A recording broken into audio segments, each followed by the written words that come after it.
قرآن شریف دنیا کی سب سے بڑی موٹیویشنل کتاب ہے. یہ ابھی تک کروڑوں بلکہ اربوں لوگوں کی زندگی بدل چکی ہے. اس سے بڑی انسپیریشنل کتاب اور کوئی نہیں ہوئی. یہ قیامت تک کی ظاہری اور باطنی ڈسکوریز کا خزانہ ہے. یہ ہمارے عقلی اور جذباتی نظام کو اپیل کرتی ہے. یہ روحانیت کی سب سے بڑی کتاب ہے.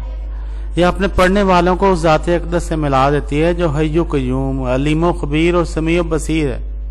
وہ جسے نہ اونگ آتی ہے اور نہ نیند، اور جو احد اور صمد ہے، اور جس کی شان لم یلد ولم یولد ہے. قرآن کریم کے حوالے سے چند ایک خوبصورت احساسات جو پہلی دوسری ریڈنگ میں ہی محسوس ہو جاتے ہیں. قرآن پاک ہمیں اللہ تعالیٰ کی پہچان دیتا ہے. اللہ تعالیٰ کی پسند ناپسند کے بارے میں بتاتا ہے. ہمیں سمجھاتا ہے کہ ہم نے آگے کیا کرنا ہے.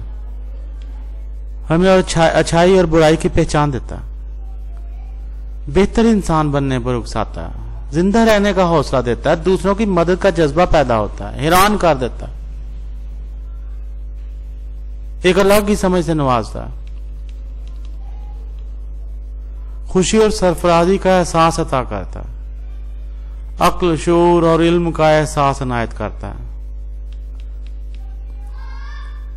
اچھائی اور برائی کے باطنی نظام کی سمجھ آ جاتی ہے. اللہ اور اس کے رسول صلی اللہ علیہ وآلہ وسلم کی محبت میسر آ جاتی ہے.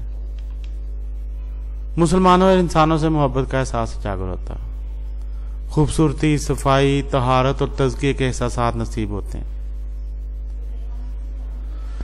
اللہ تعالی ہمیں قرآن کریم سے محبت کی سعادت عطا فرمائے. آمین ثم آمین.